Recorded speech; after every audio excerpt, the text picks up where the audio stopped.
The recently refurbished Chicago Motor Speedway is playing host to the 23rd round of the championship. Arto Kekkonen has claimed the Delano Pole Award in his Gessler. Scott Bates from Oklahoma is on the outside of the front row. These men were contenders for the win in New York. Carlos Arqueta and local boy Ian Cooper in row 2. Yulia Nasova, who lives downtown, and Rachel Rainsford, who grew up in the area as well. Tom Moore and the inside of row 4. Great effort from him. Highland Park's Leonard Roderick heads row 5. Webster and Soverall in row 6. Adrian Devereaux's team, Hodder's Walter Racing, is based north of here in Lincolnshire. Cameron Taylor and Chris Johans, another man from around the area. Kurt Reynolds, good effort there in the inside of row 9. Trek Tauger looking to be the first driver to win both the TM Lights and TM Master Cup Series debut since Ethan Everett. There you see Matthias Taub and Archer Harris in row 12. Good efforts for those two men. Dan McKay in outside row 13. Matt Brinson, the Clockwork Racing, that team based from around the area as well. Lewis Kingston is from Skokie. Brian Morris and Benoit Vukler in row 16. Evanston's Alexis Rainsford and Kevin Dwyer. Scott Stoidler, Stan Hall, another local favorite, the 09 car. Aspie and Short in row 19. Oxalander and Tom Delgado both waved their times, went slower. Same can be said for Serrano and Scheiter.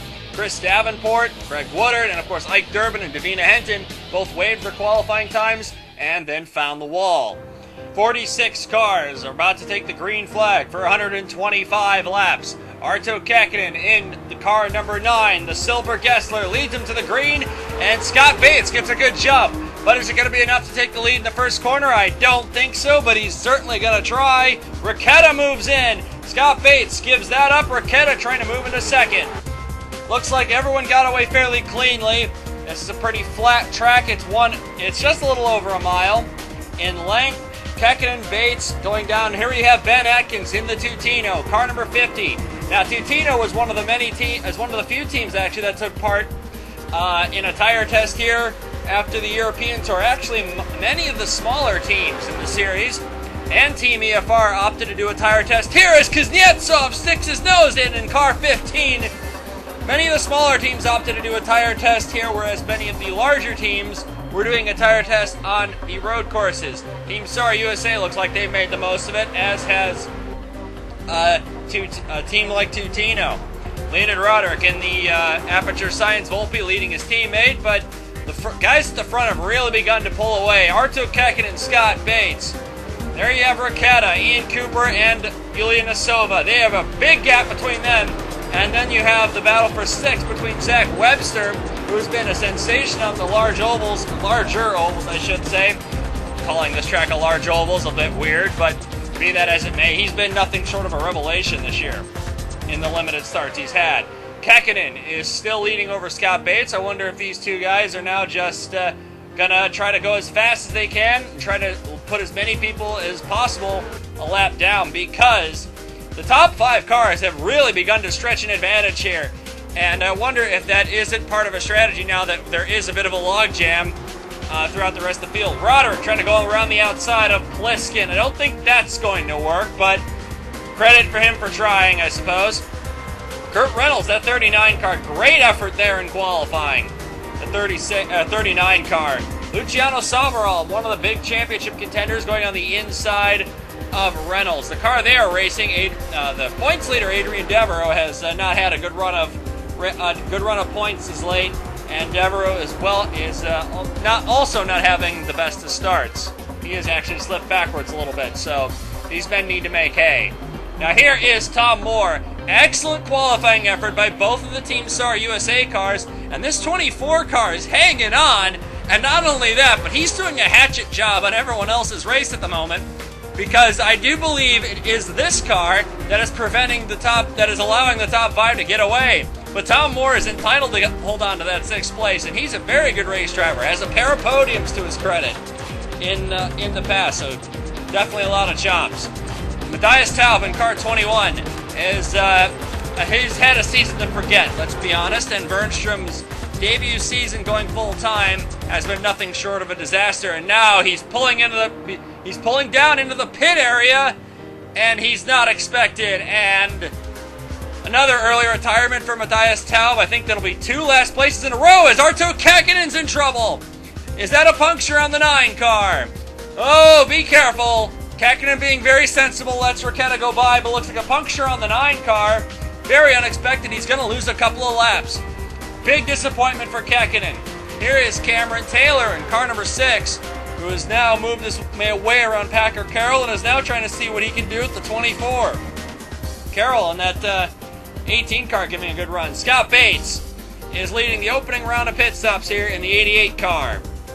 Opening round of scheduled stops. That is Raketa in the background. The Katsevs were both fairly quick in practice, but Kuznetsov, after qualifying, was having some issues with that car, and it looks like they've resurfaced. The 15 has not been able to come through the field as fast as we have expected. Is Ian Cooper now. 73 car. This is one of the easier cars to spot in the series. Coming into the pits there is more now. Now let's see what happens. Not too many other cars have come into the pit lane yet, so it looks like it's just the really fast cars at the front that have decided to pit early, and the 24. So we're going to see what's... And here we have the rest of the field looks like pitting on lap number 29. So, as now, here we go. Oh, we got a problem with Benoit Vukler. Vukler just pitted in that 42 car. He's on the apron. It's where you're supposed to go. Now, how's this going to work? He's going to have to get into the pits. Oh, contact with Cameron Taylor. I don't know. Oh, we got a stack up here. Yellow's out. Benoit Vukler. No, no, no. I was about to say he's not doing himself any favors, and we've got a pileup, an unnecessary one, and Scott Bates has gotten swept up in it. Okay, so we've got a couple of people that need dunce caps. One of them probably being Reynolds, but there was oil all over the track. He couldn't have avoided it, but I don't think so. But then you have this between Stoidler and D'Souza, and I don't know what D'Souza was thinking by trying to pull back up into traffic with a damaged car. On board the 88 car, Scott Bates, and because Kekkonen fell out of the race, he was in perfect position to have a really good day, especially with Kekkonen falling by the wayside. Here's the mess in front of him. There's D'Souza and Stoidler. Where's he going to go? He tries to go to the inside, but that hole was going to close no matter what, and that was very unnecessary, to say the least. That should not, and we've got Derek Scheiter. Why is Derek Scheiter slung on the roof? Oh, whoa, whoa, whoa, whoa, whoa! Kuznetsov and Rossini. Oh, some people have left their brains at home, I see. Derek Scheiter, Kuznetsov, I think, might be getting a visit from Rossini, hopefully, because Rossini got swept up in that madness. As we see the running order on the left-hand side, Tom Moore in that 24 car. In third, Ben Atkins is fifth. Derek Scheiter did not pit. And we're being told he was trying to let somebody go by him. Came to a dead stop in the middle of the racing line. Regardless, good restart there by the 14. Carlos Urqueta, one of the quickest cars in practice, the Grand Detour winner. As you see Serrano in that green and white car, that is one of the Mayasov cars. Probably Kevin Dwyer. Yeah, that's Kevin Dwyer in the 8 car. That yellow car right behind him. So Dwyer's a lap down, but he's racing the 51 for position. Ben Atkins running in 5th place. We're focusing on him as he's doing battle with the 19 of Scheiter, the 10 of Nasova, and the 24 of Moore. Scuderia Tutino in its existence never got in the top 10. Ben Atkins is thinking to himself, well, I know how to get it. I know how to finish in the top 5. He's done it before. He's trying to go even better, get Tutino's top 10 and first top 10 and top 5 in the same race. It looks like this 50 car was very quick in final practice, but on long runs, not so much. But when I say very quick, and I'm talking about Scuderia Tutino, I mean he was 19th. 19 to 46 still isn't too bad, especially given the limited budget Tutino has as Scheiter squeezes him wide. Not exactly earning himself too many friends today. As here comes the 23 of Joe Olenek, who, by the way, has had a fantastic weekend. I didn't really mention him much in the grid piece. There he is, a red and white car there, car 23. Joe Olenek goes 3 wide, and what a move there by Joe Olenek. Scheiter now in front of Nasova, or no, that's Lavina Henson, sorry. He goes wide. He's doing everything he can to hold down second place, which he's entitled to do, to be perfectly fair to Derek Scheiter here. As Joe Olenek now going on the inside of the 79, Archer Harris is a lap car. By the way, Peter Short is running in 5th. Across the line, actually 4th. As now he's going in on the inside. There's Nasova, there's Olenek. Packer Carroll has entered the mix here. This is some great stuff back here. By the way, Carlos Riquetta is running away with this one, by the way. Yeah, the 14 car long gone into the distance, it looks like. But we got a great battle. We got a great scrap right here. Looking at Melanie Clavino in car number 2. And there is on her inside, right behind her, that is the 7 car that is championship leader Adrian Devereaux. Adrian Devereaux trying to do everything he can to make sure that the championship does not go down to Decatur.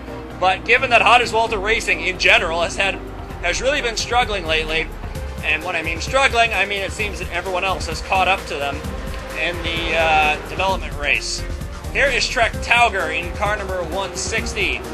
Trek Tauger, of course, I did mention he did win his TM Lights debut in Ohio. He drives for Leonid Roderick's team. Actually, when I mean that, I mean it's Leonid Roderick and his father, Barry Roderick's team, mostly managed by his father. Tauger having a great day in the top 10. David Krikorian coming on the inside of him in the 04. Matt Brinson, car 25, trying to get some championship points for the home team in their home race. No pressure there. Luciano Salvaro, look at that! Salvaro and Salvaro's teammate Tom Delgado in the Tire Aid car. Now, no pressure there from two of the guys that I don't think many people want to see in their rearview mirrors.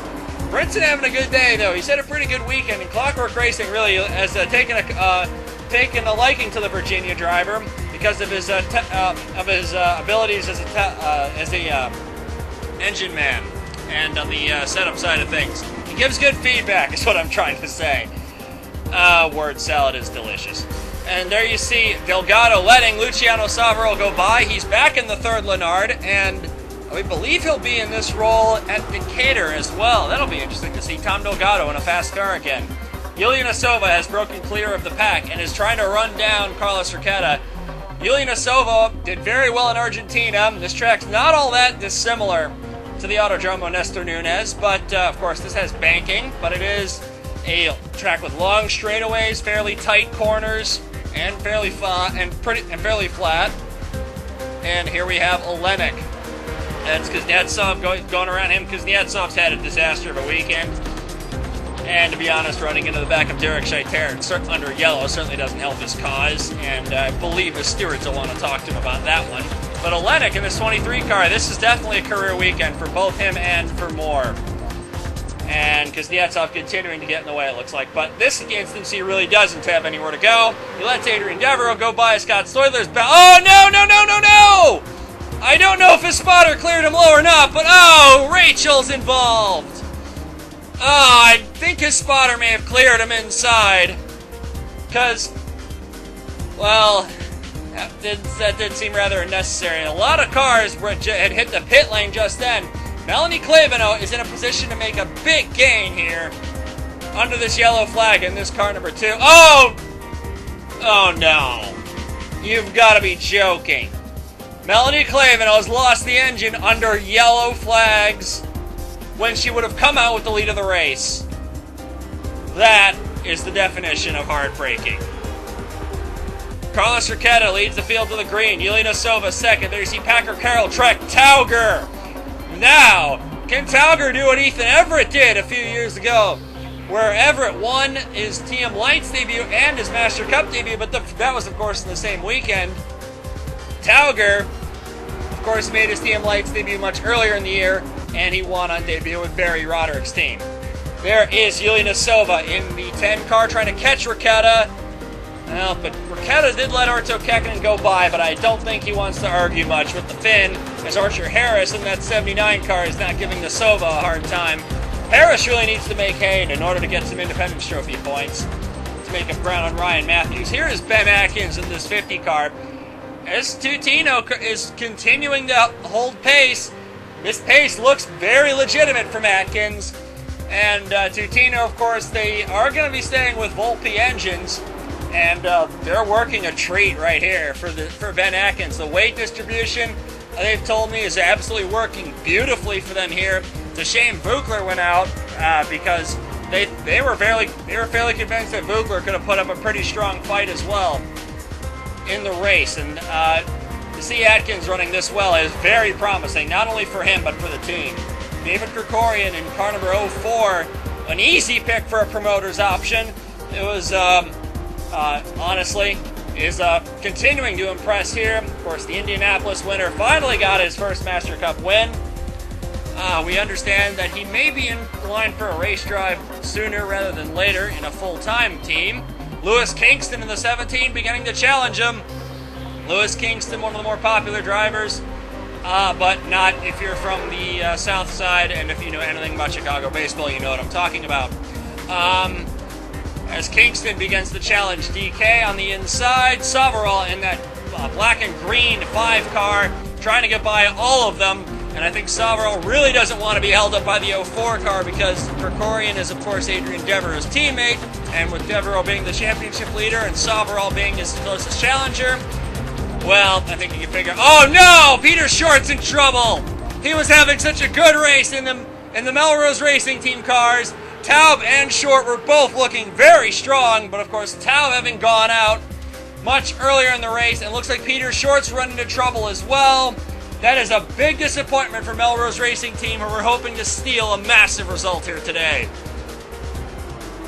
Adrian Devereaux, in the meantime, is continuing to not have a very good race, but the Honda's Walter Racing really struggled with tire degradation at Argentina as well, and it looks like that might be coming back to bite them here as well.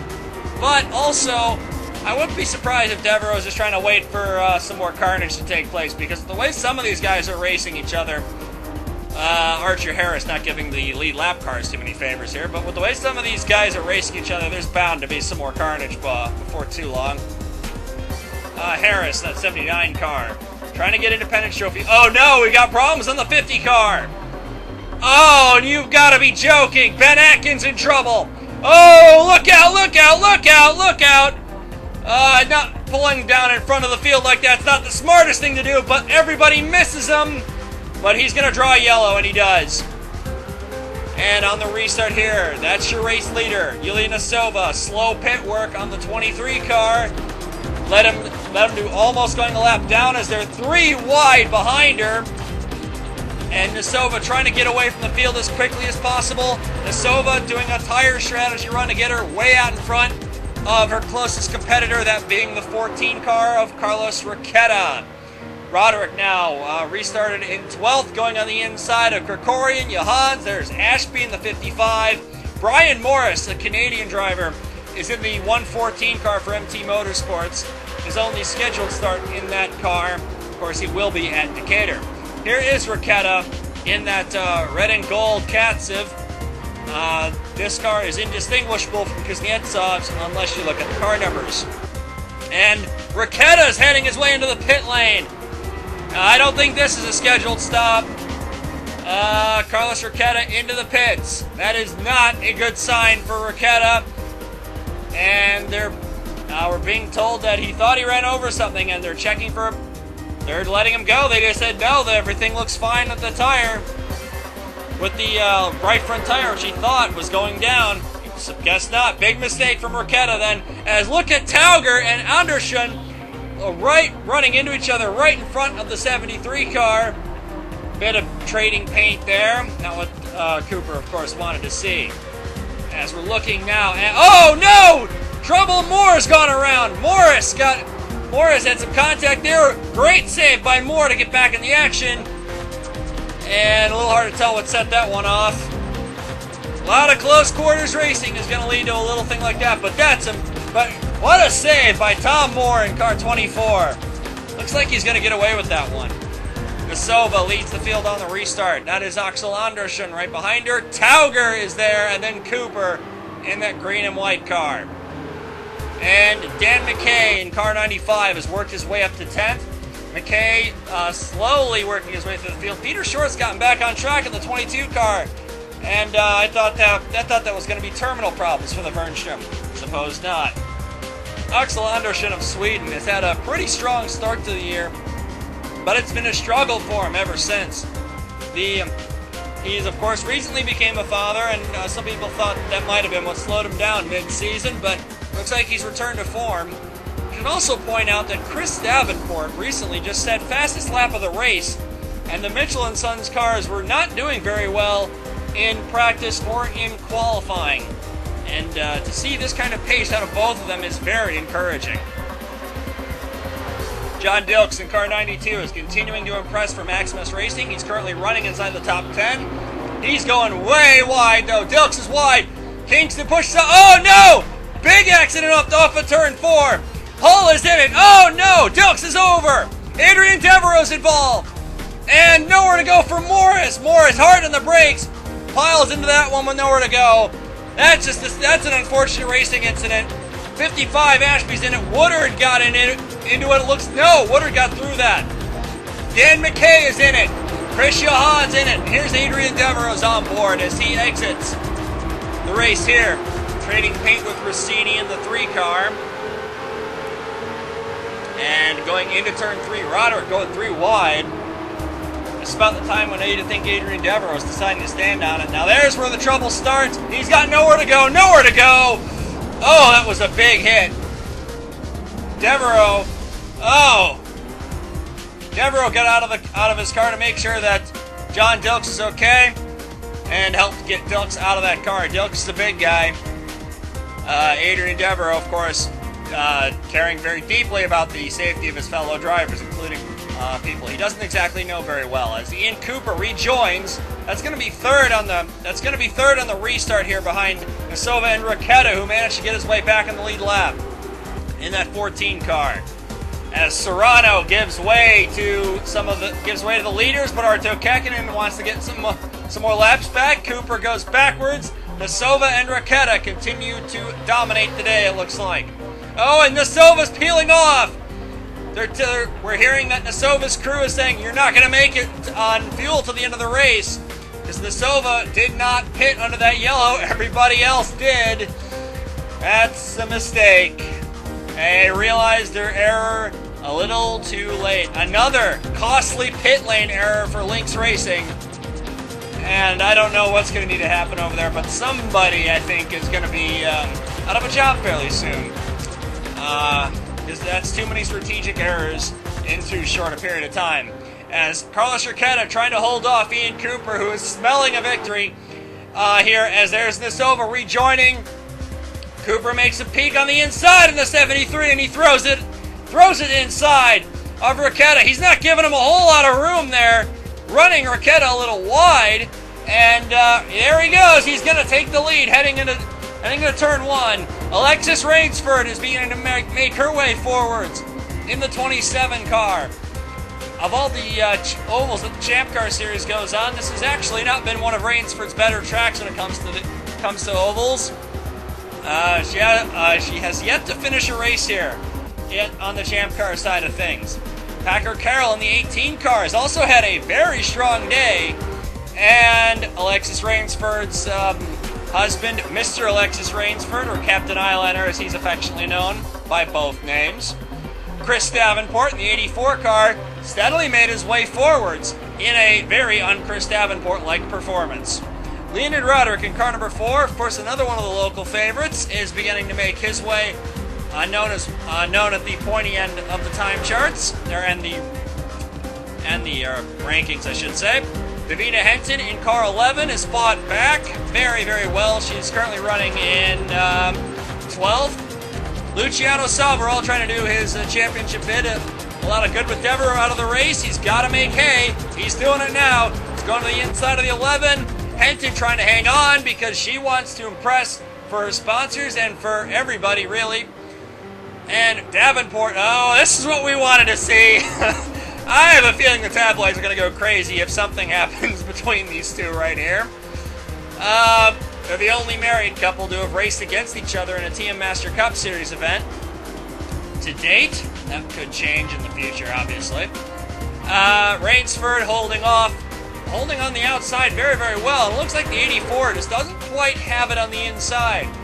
The 84 looks much stronger in the middle lane than he does on the bottom. And Kevin Dwyer coming to the inside in the 8 car. Oh boy. Yeah, Davenport's going to fall back in line. Ian Cooper, 73 car, meanwhile, is disappeared, really. He has pulled a big gap between himself and Raqueta, and then Raqueta's got a fairly big gap between him and then Carol and Anderson. Now, is Ian Cooper going to... No, Ian Cooper's going to let Yulia Nasova go. She's not really a threat to him at the moment. He lets her go. Smart move. See if that pays off for him. It's not. The laps are winding down fairly quickly, so that's probably the smart thing to do. Here is Carlos Riquetta now, and Riquetta's going to need to pick it up if he's going to catch Cooper. I don't think he's going to be able to do so unless he gets a caution, though. Ian Cooper's car, it just looks too good on once tires get a little bit of wear on them, and that is actually quite impressive. That's a different Ian Cooper than we're used to seeing. And there is Archer Harris, that 79 car, who's filling his mirrors maybe a little bit more than Riquetta finds comfortable. Here is Andersson and the 18 of Packer Carroll doing battle for the final podium position. Rainsford and Davenport also in the mix as well. This battle's heating up. Carroll now has it. Packer Carroll continuing to impress this season. Andersson tries to hang on the outside. Carroll gets it. Now Rainsford is going to try to get by for the 4th position. And she's going to try to have a run at Packer Carroll for that final podium place, as there goes the 74, pushes up the track a little bit. The handle on that car might have gone away, and he might have used up his tires a little bit earlier in that run, but he's still able to hold Rainsford at bay for now. Rainsford gets around Ashby. Now she's trying to work on Axel Andersson. Kevin Dwyer, yes, he actually is in there for position. He was a lap down earlier. He's come back from a long way. There is Webster, though. Webster, the 32 car. It's amazing he's not full-time. And I think it's mostly because he got lost out in the shuffle. He's got a good sponsor with him. Webster goes by Dwyer into 6th place. Here comes Davenport. Look at Davenport. And also Ike Durbin. Talk about coming out of nowhere. This 58 car started in the last row after waiving a qualifying time that would have put him 14th, and then putting it in the wall immediately as soon as he took the green flag, pretty much. Got too aggressive, hit the paint, spun out. But Ike Durbin amending that mistake, as Rainsford is now going back at Axel Andersson, and she's going to clear him. Now, see, no, she hasn't quite cleared him yet. Now she has. Now see if she can have a run at Packer Carroll in the 18 to try to get the final podium spot. The laps are quickly winding down. Ian Cooper, though, clear sailing for him. No problems for him right now. He's got to complete this lap, and he's gotten his first win of the year. Nasova in car number 10 in front of him. No threat to him at all. Team EFR has not had more than 2 wins in a season, and oh gosh, it has been a long time. But Ian Cooper, coming off the final corner. Ian Cooper wins it home at the Chicago Motor Speedway. Riquetta now having to run a second. Riquetta slowing down. He's lost power. Riquetta on the final lap. He's lost power in the 14. Carroll goes by. Rainsford goes by. And so does a whole group of cars. And Riquetta loses out big time. We understand that Riquetta actually ran the car out of fuel on the final lap. That is gut-wrenching to say the least. But Ian Cooper wins. Packer Carroll and Alexis Rainsford completed the podium. Davenport and Andersson completed the top 5. Now, if that's the top 5 you would have predicted at the start of this race, well, then I'm probably going to be asking you for Powerball numbers. Going further back, Zach Webster and Ike Durbin. Another great charge in the back of the field from Durbin. Kevin Dwyer as well. Leonid Roderick started where he finished. And pretty good result for Roderick. Henton charged to 10th from last. A lot of cars that qualified very badly seem to do very well today. Interesting. Luciano Savarol and Tom Moore. Those are both good results for both of them. Tom Moore, I think, impressed a lot of people today. Kurt Pliskin and Cameron Taylor flew under the radar. Got points today. Tom Delgado, Trek Tauger, David Krikorian, all solid results. Greg Woodard probably could have made a little bit more with what he had. Carlos Riquetta ran out of fuel in the last lap, still crossed the line 19th. And with no hood on the car at all, Alessandro Rossini comes home in 20th after, Kuznetsov and Scheiter did the best they could to take him out a little too early. Despite crashing out of today's race, Adrian Devereaux still holds the Drivers' Championship lead.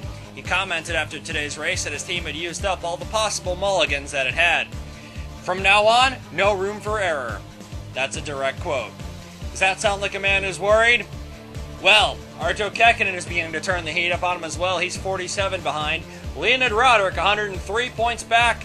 Roderick is going to need a big result, and more than one of them if he's going to take his 5th Master Cup. And Melanie Clavino is barely hanging on, 127 points off the lead. Everybody else has been mathematically eliminated from the championship. One look at the Independence Trophy shows that Ike Durbin's big run has given him the Independence Trophy lead by 4 points. No pressure there because Ryan Matthews has been looking very strong in the special events, and I would not be too surprised to see that 06 car on the grid for Decatur. So I wouldn't call that comfortable at all.